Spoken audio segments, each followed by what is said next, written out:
Good evening and welcome to the September 18th, 2019 meeting of the Grafton Affordable Housing Trust. To start the meeting, I'd just like to welcome some of our new members.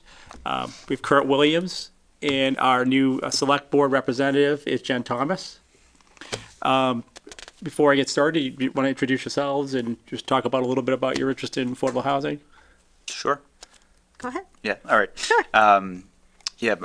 As Dan said, Kurt Williams. I moved to Grafton in January of 2018, but grew up in the area in Shrewsbury. I was a first-time home buyer. It was my first house that my fiance and I purchased. So going through the process and just was interested in getting involved with the town, number one, but then also helping with some of the initiatives to help bring up the number of affordable housing units in the community. So looking forward to getting involved. Wonderful. Jen? I am interested in affordable housing in that and how it kind of intertwines with the rest of the issues in town. I mean, it's a really important component of our town.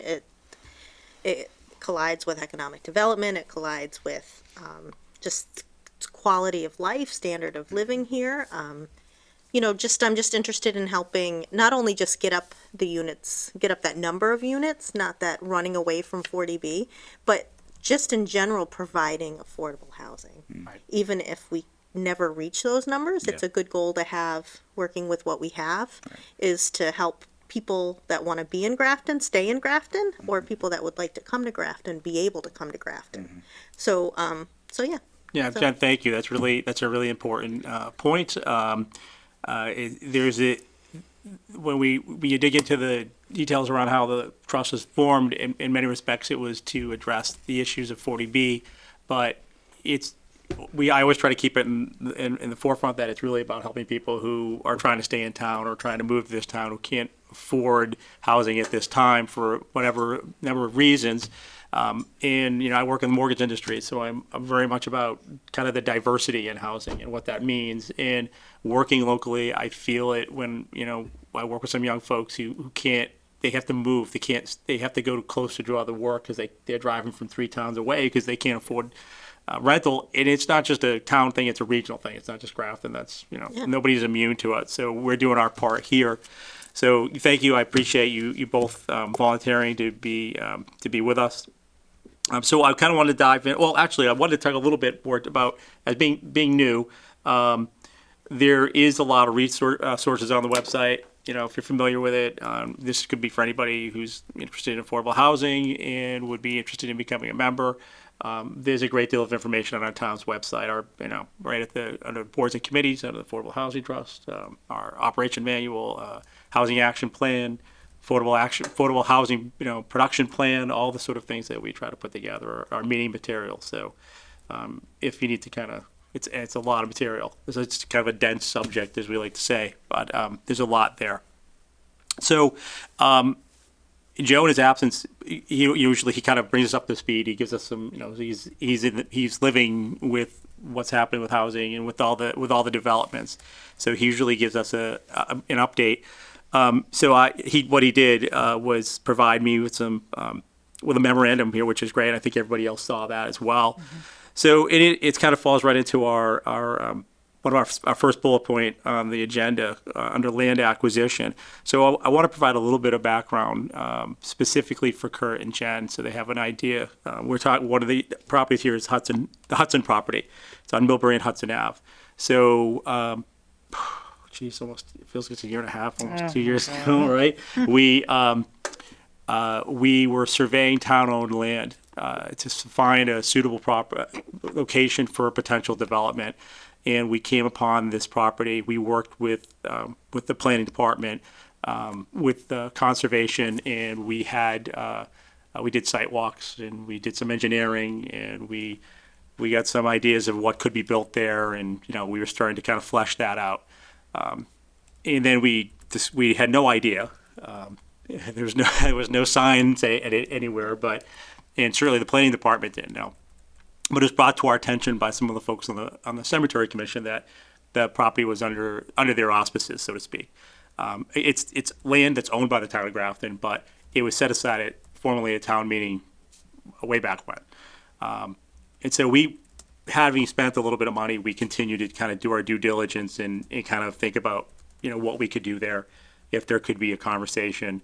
Oh, we actually had a plan, John. We did. Draft. We had engineering, we had plans drawn and things like that. And those things happened, I think, at or prior to our knowledge of. Yeah, for sure. Yeah. So at one point, I reached out to their chair, and then he was invited. The chair of the cemetery commission was invited to a select board meeting, and there was some conversation about it. Our former select board rep had kind of tried to do a little bit of outreach and have established some semblance of a dialogue. Yeah, that's important because this is those folks are they're just like us. They're representing the interests of the committee. They care about the town. They're entrusted with that, and land is hard to come by, and nobody gives it to you. And they have some very valid points. But it is important to from I think the town's perspective to have a conversation about highest and best use of all the land. At this point, I think it's the acquisition or move towards that Hudson Ave Millbury Street property is sort of I'd say maybe tabled or I don't want to use the word dead, but it's not something that I think would be actively pursued the way we were contemplating. I still think there could be some conversation, and I think there should be conversations with other stakeholders in town. And we all live here and work here, and we should be able to talk to each other.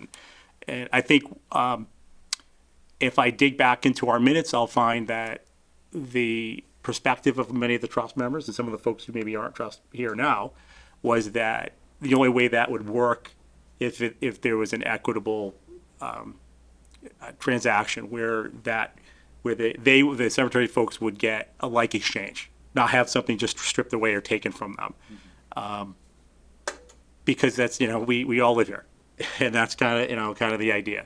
So, Joe and I had talked a little bit about it in that land itself, and there is a westerly portion of the road in between. So Hudson Ave splits the property, and there's a smaller portion on one side, and we don't know. It may or may not be something that they would actually use. It's a smaller section. The largest section Very abuts the. small, right? Though? Yeah, it's not. You couldn't put 48 units in there. No. You couldn't do that. The largest section abuts the brush dump, and that's the part. I mean, that's the prime piece of real estate. But Right, because we walked it. yeah, we did all that sort of work. But Perfect. Excellent. yeah, it was good, and that was the thing. It was like suitable for residential development. It has access to water, sewer, and electric, and we can go on and on and on. I mean, that's why we invested the time and energy in it Right. to begin with. I Flat. have a quick question. If you were considering, making things right with the cemetery and purchasing another property, Yeah. type of thing, have you considered just outright purchasing other acreage in town? Because there is the trust, is growing every year, and I know that it's not the best use to spend. You don't want to spend it all down, but Yep. at some point, if there are not, if other town parcels aren't really great. Yeah. I mean, is there a parcel for sale that might suit? Right. Well, we've looked. Yeah, there's just nothing Yeah, available right now. it's like what pops up that's owned by someone else or town-owned land. And about 3 years ago, maybe even longer, we did. We I had. don't think I was here. I don't think you were on the trust. We worked with a consultant. We had and we drafted an action plan. Say, okay, this is what we should be trying to do. And in the direction, and we invited, town officials. We invited all sorts of stakeholders and agents in the community who were concerned with housing and economic development. And we had filled the room over at the South Grafton Community House, and there was a survey. And what came out of that, one of the primary directives was, look for if there's town-owned land or other properties, try to acquire that for development of affordable rental units. And the reason for that, and this is for specifically Kurt and anybody new, is that when you have I think it's a quarter of the units are set aside as affordable, then you get credit for all the units for your SHI, the subsidized housing index, which gets us closer to 40B. And what that also can get us waivers from 40B that allows, planning board, ZBA to have some flexibility.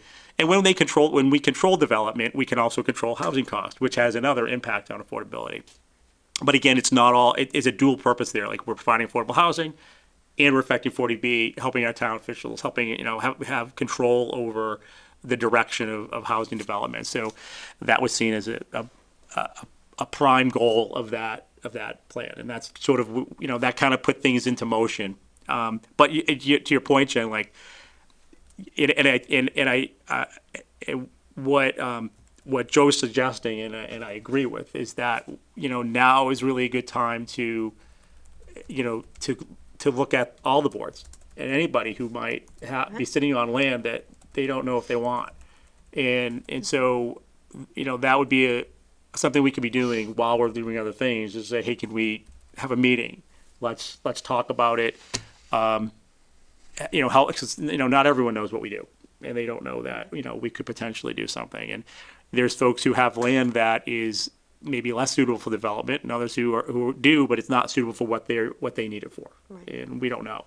Right, and it is tricky because sometimes you see parcels come up for sale, like at Prentice Place. Would you really think like that a 2.5 parcel would be able to put 40, 80, whatever? But like, we don't always think the same way as some developers, and that, obviously he thinks that is a project. So, but I know every time, like, land comes out of chapter, chapter land comes out, it's like Concom tells us if they want it, if we should purchase it. Planning board puts a recommendation in, but when that comes, a question in my mind always is, well, would that be a suitable lot for I think affordable housing? And I think we have to be open to that, because some of that land comes out and there's a little site work that has to be done. Right. And so I think that's all part of it. Yeah, just being aware. Right. Like, just, yeah. I want us to avoid getting fixated on one piece of land. It seems like we've been doing that. It's like that, all or nothing. And so, and if you do, the other piece to this too is, if you do acquire land and you start the process, there's, and we spoke a little bit about our trustee membership and why we need to, be proactive about drawing people in and bring, folks in who have skill sets and knowledge, is because we're going to need more numbers, and we're going to need folks who can be at every meeting or close to every meeting, and might have to meet more than once a month. Things like that would definitely happen. And the open meeting laws are such that, we can't just do conference calls and, meet for coffee somewhere. It's here in this room, or in in a conference room here where there's some structure. So yeah, Jen, I think that's the case. And, I can work with Joe. I don't know that I need a motion to direct me to do that. But I can touch base with him next week and say, let's do that. Let's draft the letter. Let's reach out and say, this is who I am. This is what we're trying to do. We'd like to have a conversation. And I would include the Cemetery Commission in that. I think there's some repair and bridge building that can be done there. And, they may have no interest, but, I've known their chair for high school. And like I said, good people, care about the town. They're doing their thing. And, So who decides highest and best use of a piece of land? I don't think there's an individual in town that does that. There's not a one. No, but is there a group or? Because that parcel was set aside at town meeting, in order for that parcel to come out of that agreement would be a town meeting vote. Right. So it's the community. So the why are community they- would Community. decide what the Okay, best use that is makes for that sense. parcel. So then, who is allowed to call that vote at a town meeting? Well, the select board or any board or commission can put articles on the warrant. Right. Or a citizen petition could put an article on a warrant. Right. So, yeah, I Yeah, mean, that there's, makes That's the different. I didn't know that. yeah. That's how that would. That's why That's I how that didn't- would have occurred. If and as far as I know, there's no. But you warrant. want to do it with a blessing. I think the best way to do things in a community like this is, we should be able to work together. Yeah, I'm not saying, Because yeah. you're going to get a No, lot no, more. no, I'm not saying I think that. I think Right, we're right. going to get a lot more buy-in and support rather than saying we're going to go to town meeting and we're going to take that land away from this group. Okay. I mean, I've been here long enough to know that that's not. No, a, I know. We probably want to try it. There's probably a softer approach you could do, and I would Right. rather see a bargain where we could say, okay, and just to use that situation as an example, is there land that can't be built on? That, and I'm not saying just because it can't be built on, it would be suitable for their purposes. No, I get it. But And it- that, I mean, if that's the approach you want to take, that's fine. It's usually not my approach. But Yeah, I you're just, a diplomat. well, the reason I'm saying that also is having been on the Yeah, Affordable Housing Trust for a for number of sure. years. I get that.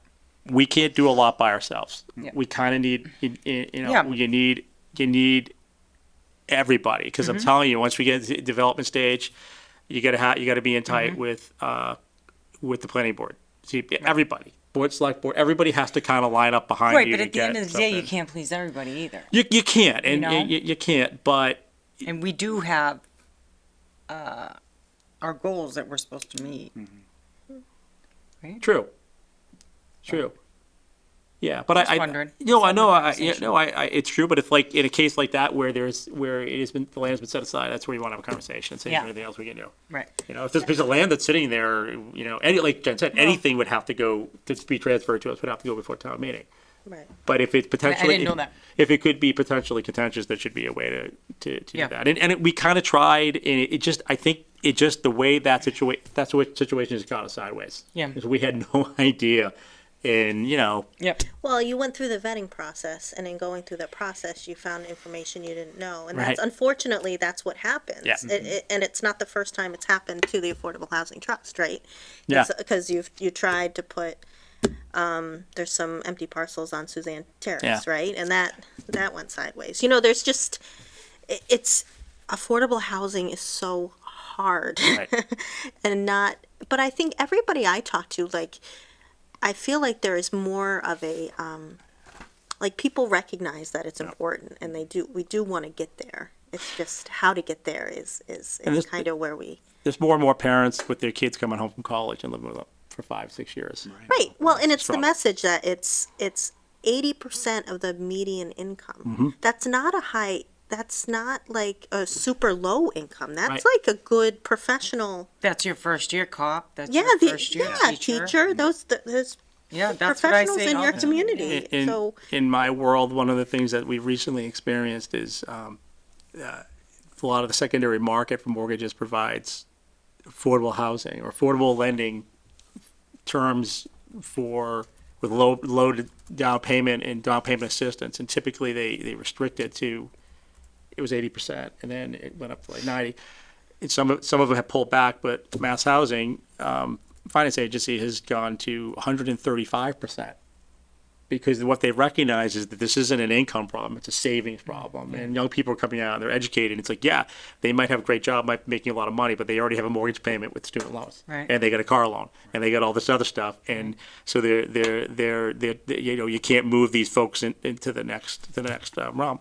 So yeah, just with regards to with land acquisition, we do have a couple other things to talk about, but what I'd like to do is do that kind of outreach, send a letter, see what we can get done there. I mean, obviously, as far as I know, there's no warrant articles for us. Nobody's communicated with me about doing anything with regards to any properties. no, there's No. nothing we sign the warrant. So there's no reason for us to not do that now, because there's, we have an October town meeting. We are not in support of, we haven't come out in support of any kind of warrant article for transfer of land. So it makes a lot of sense at this point anyway to say, hey, let's talk to some folks and see what happens. And we might get some buy-in, we may not. We may learn some things, and I think it's the appropriate way to do it to begin with. And we have nothing to lose, and we have the time.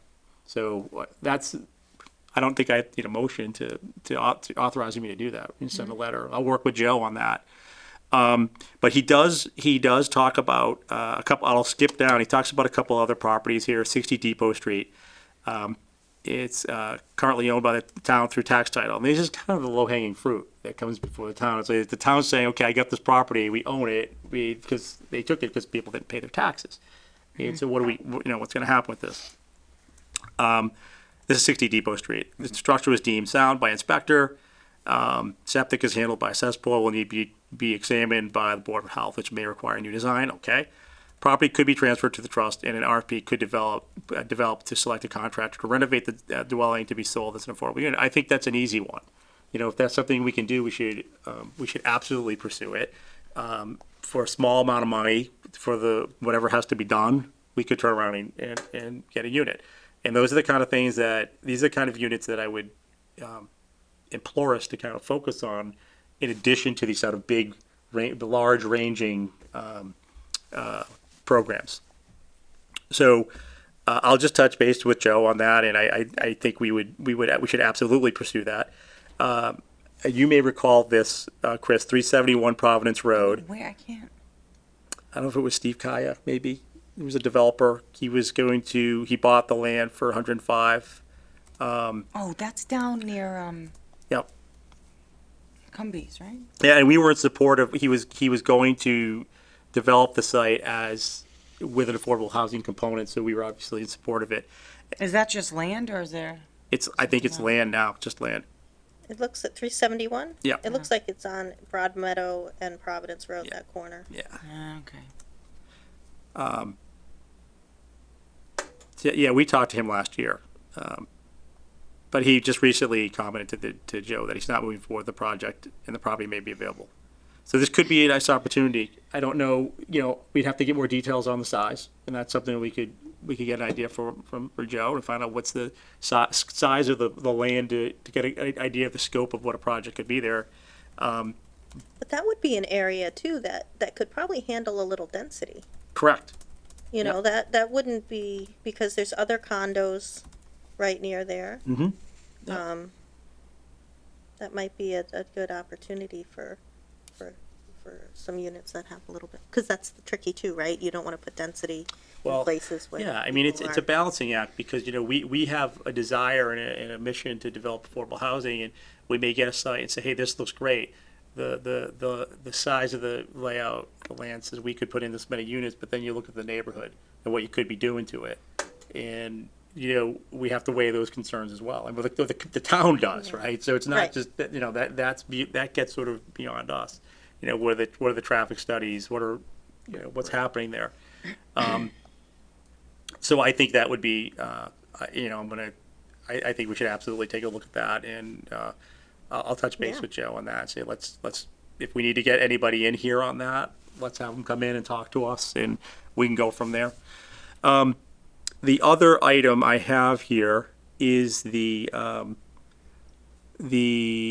asked Joe to supply, he sent this out to me a while back. And this is from DHCD, Chapter 40, Subsidized Housing Inventory. So this is wonderful because I didn't have this when I first came on the Affordable Housing Trust. It kind of helps you understand where we're at and where we're going. So in one snapshot, he's told us what we have for affordable units in the town of Grafton, and you can see where they are and what they are. And so you see there's a mix between rental and ownership. Every time you see development go up where they're putting up 45, 50 houses, 75 houses, depending on how they're doing it, if it's a 40B, whatever it is, there usually is some semblance of affordable housing in there. The problem with the single family homes is that we're chasing our tail. We don't get credit for all the units the way we would for a rental property, rental development. And usually there's a small handful.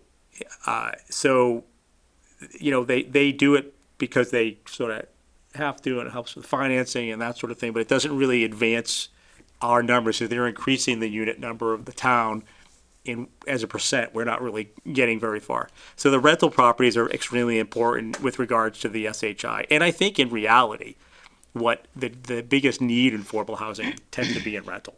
This is a community where people who, if they're buying to own, and I think Chris would agree with me, they're looking to live here. They're not necessarily looking to purchase an affordable unit because of the deed restrictions and everything else. There are certainly people that do, but I think one of the greatest needs is around rental, specifically with younger folks and some older folks. And older. That's folks. my thing. Yep. You know, people in a decade, what do they, I said this before, they said like 60% of the population will be over 60 years Yeah, old. we're definitely an aging community, like And people are living longer. yeah.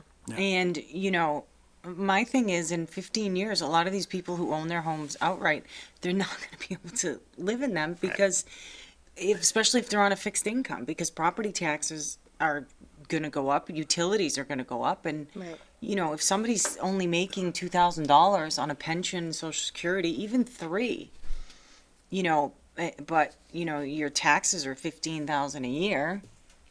And then, food and utilities, and then, your healthcare Right. secondary. It's just, Well- I do think rental units are, and again, I look that far in the future. Yeah. No, I'm well, sure. you need to. We need to.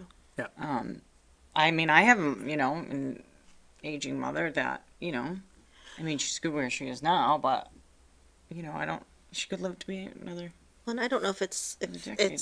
time to talk about it now or talk about it later, but one of my questions has always been, again, because I want people to be able to stay in their homes as well, and the senior population is going to need help. If there's some sort of program, because if the trust has guaranteed income, the CPC Right. about 50 grand a year Yep. comes in. So if we could, I don't know the legal aspects of it, we need to talk to council, but if there would be a way to have a couple grant programs and like buy down like senior housing so that they could fix their boiler or fix their roof, get a little cash up front in exchange for making their deed affordable, to have that deed restriction Right. and pick up their unit. We could help them stay in the unit, and then we could, and I don't even know if that is possible, but that way we could help people that already live here that need help, and then in the process of some sort of, I know overall we want the biggest bang for our Right. buck, Right. but if we have income coming every year, if we could use it to help those people stay in their homes in some sort of program, and then once they move out of their home or sell their home, if that home can become a unit for affordable housing. I think that's a It's a good idea. The problem that Yeah. I see, I sell real estate. Okay. I own a real estate company. Is that, you have a family member of that older person or their attorney, that they're going to be hard pressed to approve that Yeah. deed to be affordable when they go to sell it if they can only get half of what. You Right. know what I Well, mean? whatever. It's not half, but it's No, it's but definitely I don't- reduced. Right. Yeah. No, I get it, but yeah, no. I just if there's some sort of program, maybe we don't get the deed, but there's some sort of program that I that think helps people stay in their homes. Yeah, and I think that's a big, and I'm sure that this question's hitting town hall all the time. I'm sure because tax bills go up and people are like, how do I stay here? And I see it with folks who are. Right. I've said this many times in here. There's I've had folks, that I've talked to that have been here lifelong residents, and they're moving to, and they're not moving far necessarily. They might go 2 towns away. Right. Because they'll go buy a condo 2 towns away, and they're like, Right. oh yeah, they have a huge commercial tax base here, and my taxes just went down by 2/3. Yeah. And so all of a sudden, when you're in fixed income, all of a sudden, $300-400 extra a month makes sense to downsize out of your community and go somewhere else. So we see that. Yeah. I think anytime you deal with elders and specifically on an individual basis like that, you absolutely would. This is something we could explore. You'd want town council's opinion on it, because anytime you're touching an elder's property or doing any deed restriction, you got to button that down. So I don't know all the legal things, but Yeah. we would want to. But I think that we would obviously. It helps fulfill part of our mission, which is to help establish and develop affordable housing and keep people in their housing. Yeah. You'd have to put the deed restriction on it, and then it'd have to be governed too, that's the tough part. Right. That's the way we have to work Well, it out. and so maybe Council on Aging would be able to help too, just in terms of if they know of any programs that exist in Yeah. other places, or Yeah, they're a that'd be- resource. They're a resource that maybe it would make sense to try to contact. Yeah. Just to see if there's other ways in other towns that they know of that Affordable Housing Trust has helped the Council on Right. Aging. I don't think know. That's I'm a just good throwing short out. term. Yeah, no, that's why I still believe in rentals as a long term, because if you have Oh, no, somebody no, that right. can't afford, right, and they have $200,000 equity, it's easier for them. Yes, they can't. They're gonna move out of their house, but if they can stay in town and they're paying $500 a month, you know, I'm just throwing something out there in an apartment, and they get a $200,000 cushion, well, then they're going to be doing all right. And they're probably going to rather live in. For me, I would rather live in a nice place in the same town Yeah. instead of waking up every morning stressing if my boiler's Right. going to go or my roof or this or that. Right. No, and I think those other goals are still the goals to work Right. towards, but they're big goals and slow goals. It's Right. almost I was just trying to think of what we can do just to help people Yep. now while we work, because that Yep. is where we Right. would rather be, is to getting more rental units in town. Right. For sure. There's no question about that. But Dan knows, everybody knows, that's, you know, we've been in town for a long time. It's just really hard to get there. There are just so many hurdles to jump. So just what can we do on the short term? And even if it's just, again, I know one unit's not gonna help us much, but but if we could help people afford their housing. Well, I think, You know, that's and- that's and- it. I'm just throwing out wild it's a- ideas Yeah, for because it's sure. my first. Well, no, it's a, gotta throw this anything is out. not, it's like, yeah, I'd love to add 300 units tomorrow, Plus, but that's it's, good PR. well, say that. no, it is know what I'm true. Like, saying? you gotta have some wins. You know, you gotta hit a single before you hit a double. You know, you gotta, Right. you know, Yeah. a walk is as good as a single, right? Yeah. You know, you have to get on base sometimes, and that's there are a lot of ways to do it.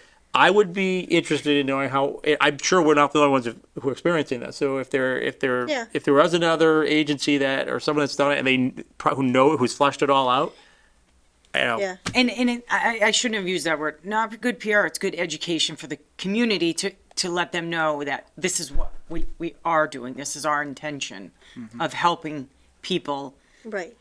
You know, again, it might only be a single, and we have, you know, grander goals. Yeah. Right. But it would be, I think, a good thing to explore. And if it's possible, I think it would help educate the community to show them what Yeah. we do. And I'm not talking about huge money, you know, but Yeah, I'm because talking we don't about have like that. if Yeah. right.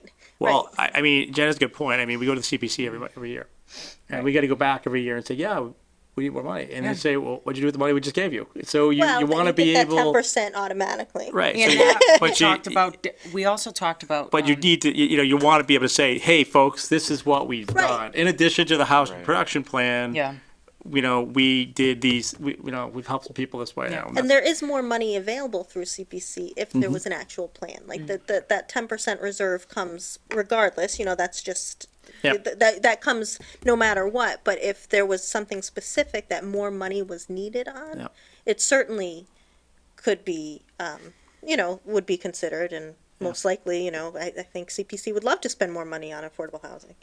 But isn't in our big plan that we came up with some down payment assistance was one of the Oh. things. I think, That's a good idea. I think That down was in payment, the we did, not and the then master we, plan. What's we, it we called? talked The about production it, plan? and, I feel like I think when we started getting into it, managing down payment assistance on home purchases,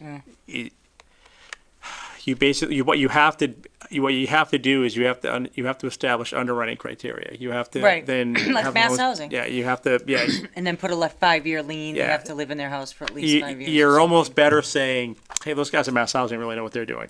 And they have down payment assistance. You know, Yeah. we're exploring that. They have a great program with Yeah. down payment assistance. They know what they're doing. They know how to do it. They know how to manage it.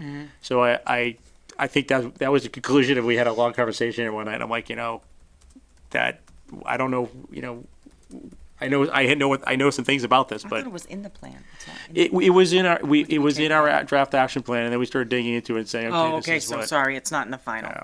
No, it was. I think it might have been, but we kind of looked at it, and then what's happened too is since that plan, things have evolved, and things with like Mass Housing Finance Agency have evolved too. So like I Right. just said, they go to 135%.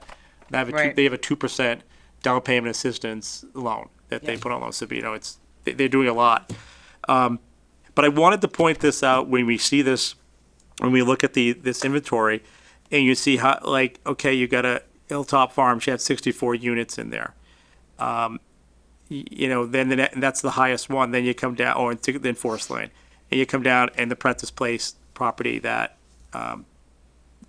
Jen was speaking about, which is underway. I'm not sure how far exactly along he is now, and he did come before us to sort of seek support. We're not, you know, we basically looked at it and said, okay, you want to do this. We had some of the same questions that everybody else had. We had some of the same things. We said, these are the challenges you're going to have. We support you if you are saying you're going to put, this X number of affordable units in, because he owned the property, private property. He owned it, he bought it, he can develop it, he can do what he needs to do. And, as long as for us, we're saying, okay, I'd rather see him go in and put units in there than not. So if we had that influence, we did. So we did support him. I know that it's a tough one for the neighborhood. There's some density up there, but that we have to fall on the side of, okay, this guy's going to develop this property no matter what. Yeah. Right. We need to get some affordable units in there.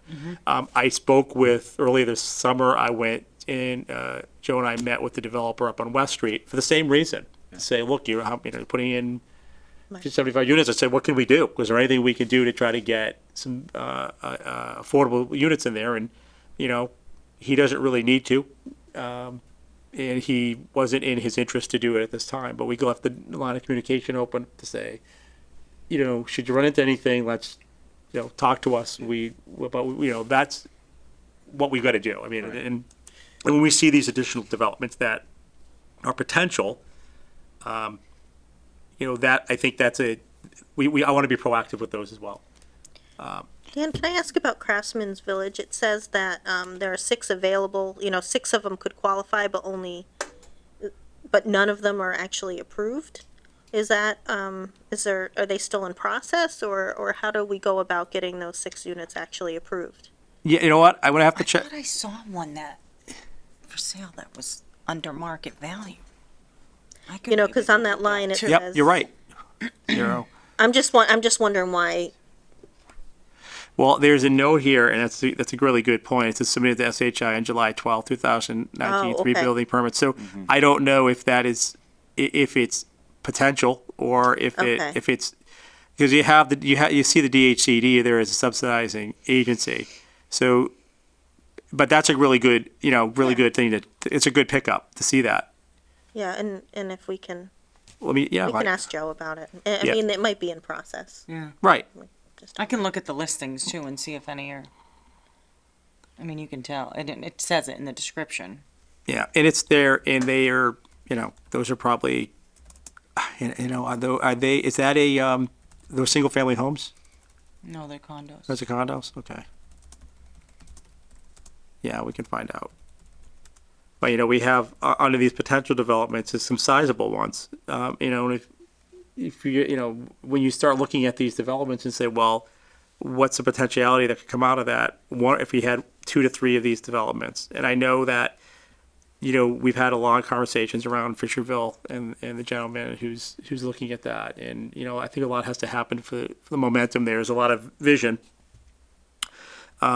And that would be an ideal location, and I think that it would be welcome.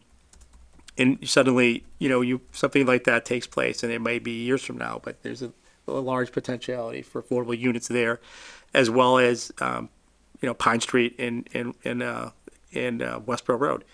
So those are the kind of things we want to reach out to and be proactive about. I mean, Joe put this out to us, and I think the next step would be, what do we have to do to have a conversation with these developers? How far along are they? We can't spend all our money on one development, but what's reasonable? Well, and the Grafton State Hospital site, so we just took ownership of it. It's a deal with the state. And the RFP will go out in mid-October, and that will be written that we expect 25% of those units to be affordable. And there's 2 developers have already inquired about it, including the company that did the Spags, put that Whole Foods in there. Yeah. So there is interest, it's right across from the train station. It has a lot of potential for units and also some retail. The zoning there, we really wanted to trying to encourage development there. So we're really hopeful that somebody will somebody will come in and want to do something there. And we really, in writing the RFP, that is a goal, is to put, to make them a percentage of those units affordable. And there's most likely would be rental there. Right. That's perfect. Yeah. Right next to Tufts. And, I can't imagine someone not jumping on that. Right. well, we've had good, people have reached out to Joe and Tim and the town that they're interested. I mean, it's a big, those buildings are, there's a lot of work to be done over there. Right. Those buildings will have to come down and everything, but hopefully, I mean, I think that's, right now, that's the most exciting and that's the best thing we have that's like, oh, that could actually happen, No, that's great. like 'cause in I know in Millbury, the new apartment complex went up, they have one affordable unit one? in Cobblestone. One bedroom. Why would and you even one bother? 2-bedroom. You mean the town? Yeah. In like, approving it? Yeah. Yeah, because I'm sure Just they're. one, because I called for a client. She wanted to sell her house. She said, I need to move. I said, all right, let me do a little research. They're like, oh, we have one. Is it How many out of how many total units? Oh,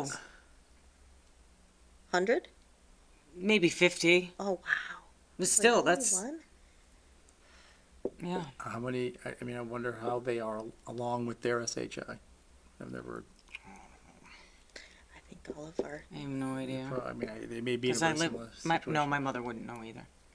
Yeah, but still, even if you have it, you'd have to keep, every time you add units to the town, you should at least make 10% of them affordable, right? So one is not 10% No. because in order to keep it, you'd want to at least have that minimum.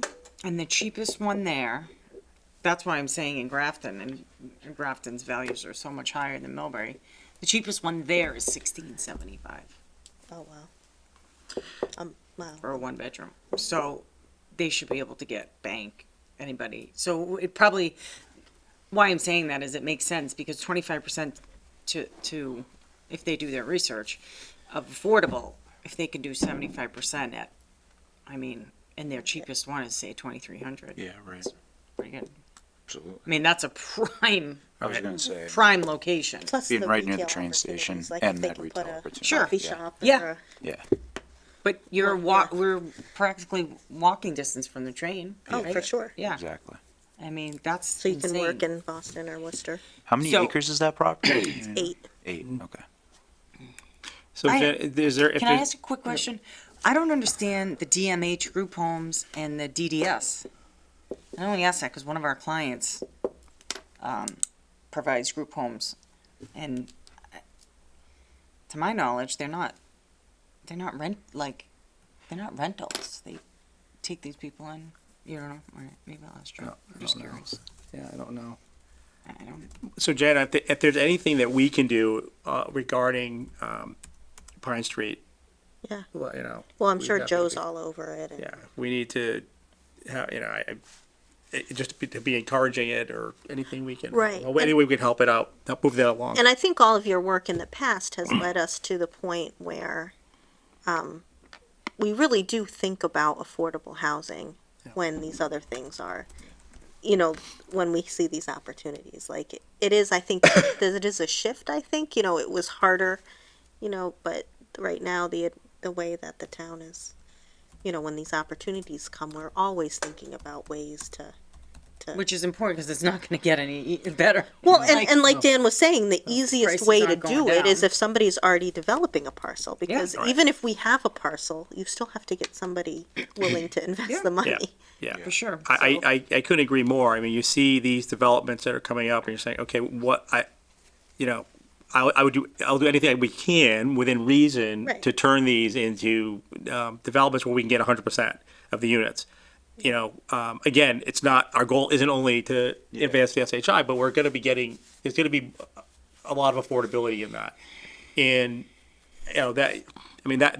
if you said, when you see this, if you said 3 years ago, 4 years ago, and this is a big change too, the idea was, well, we can never hit that number, so let's not even try. I heard that from too many people. We can never reach that number, so why are we even bothering? And my perspective was, well, because there are people who need to live here and want to come here, and we need to try to make an effort to do it. And, it should be part of our mission, and there's a lot of reasons why. And, but now you see a few developments like this, things like this start to come up, and especially if Fisherville Mill happens, you're saying, okay, wait a minute, 10% is not out of reach.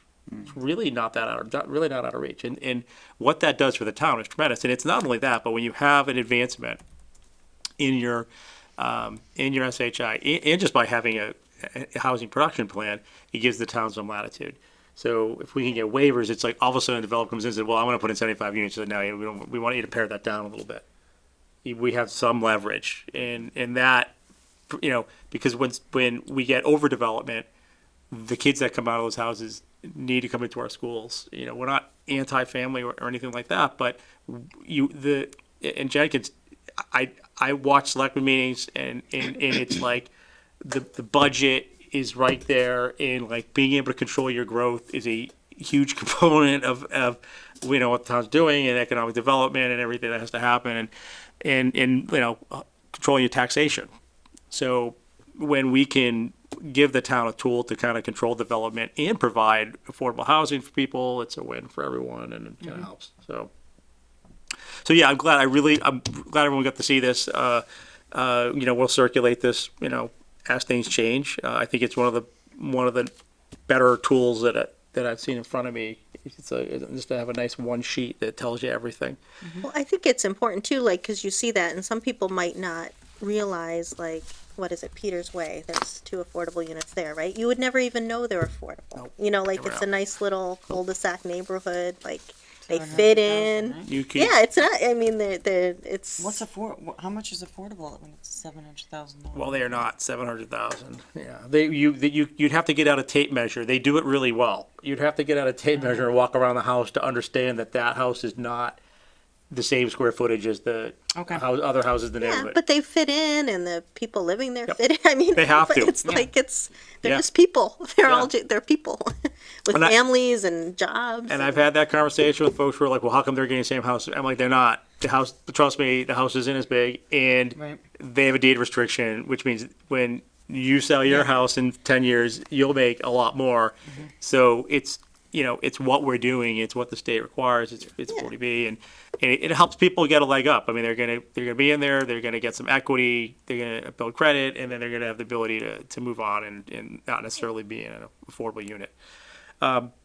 So I think we've kind of covered everything for now. We don't have really anything to vote on. I'm going to kind of table the minutes for now till I can get a couple more folks in here. We'll make a decision on how we handle that, because a lot of people aren't on. I want to just verify what I can do with these, because not everybody is still on the trust. I will reach out to Joe and just kind of touch base with him later this week, or probably maybe early next week, and talk to him about getting a letter out to the multiple boards and just kind of make sure I'm on the same page with him. But I think we are. It's folks who own, maybe have some property and if they have anything that they're not doing with it, and if there's something we can work together on, I'd like to do that. And then again, ask for any updates on 60 Depot, 371 Providence, and again, make that will be available for any conversation with any of these potential developers. I'll also touch base with Cindy Ide and let her know we are still looking for. We're down one member, but I kind of want to keep that out. Try to keep bringing us some people. And anybody watching at home who'd be interested in the Affordable Housing Trust, you can go onto the website and you can find out more details and email your interest. And of course, anybody here who has conversations. I mean, it's great that we have Kurt and Elizabeth. We have some young folks who've been sort of dealing with this. For Chris and myself, we're in it, the housing industry. If you don't know, sorry, Chris is a realtor and I'm in mortgage lending, so this is something we've seen evolve. But I mean, I see it from afar. I'm in a good place, but I see it with the young folks that I talk to. So I think I think taking care of the vacancies and keeping folks interested in joining this is still going to be a strategic thing. We've got to, kind of stay on top of. Ordinarily, we meet in I think second Wednesday of every month. And thank you, Kurt, because we've had a hard time scheduling this first meeting. The summer times get tough. I don't want to plan meetings when we have nothing to do or talk about. Yeah. I don't want to, waste people's time. I don't want to, have folks come here to have to video us. I don't want to keep Joe after work. I wouldn't go 3 months, but, I think we keep it to that schedule. We'll maybe for our next, October, we'll have a little bit more to talk about, and we'll look at, Is that the second you said? Is it the second, typically the second Wednesday in every month? Is that what we, this is the third, isn't it? Today is the 3rd. But do we typically, all I'm saying is I will be on my way to Iceland on the 9th. Nice. Fun. But you don't typically don't have something reoccurring. The only, No, I and the don't only, have any- and the only nope. reason I'm looking I at do that not have now is because reoccurring. we're at the 18th, and we'd be back here in like 3 weeks. So I think I might just touch, I'll talk to Joe too a little bit, play it by ear, and if there's nothing developing, I mean, and I think it's what works best for everyone, and we established that with a whole lot of other people who aren't here anymore. So Wednesday works for me. The second or third week of the month works for me. Yep. I get all my board stuff done in 2 days. It's like I got one tomorrow morning, so it's not that's fine with me. So I would say for now, and maybe what we'll talk about next time is sort of getting a meetings calendar for the remainder of the year, and then what we'll do is just kind of set agendas as needed. If there's nothing to talk about, there's nothing that's developed that we need to vote on, then I would either postpone a meeting or scratch it altogether. But we'll have the intent of meeting monthly. Hopefully we'll have more going on. What I'll also talk about at the next meeting is what our officers, what our assignments are, and that kind of thing. Put that out there, because I'm the chair. Mary Campbell is the vice chair. We don't have a secretary, and Kurt. and we'll kind of talk about those things. So I have nothing else unless there's anything to bring before us. I'll accept the motion to adjourn. Second. I need a motion first. So Oh, moved. sorry. That's right, you're the chair. So moved. Thank you. All right. Thank you, everyone.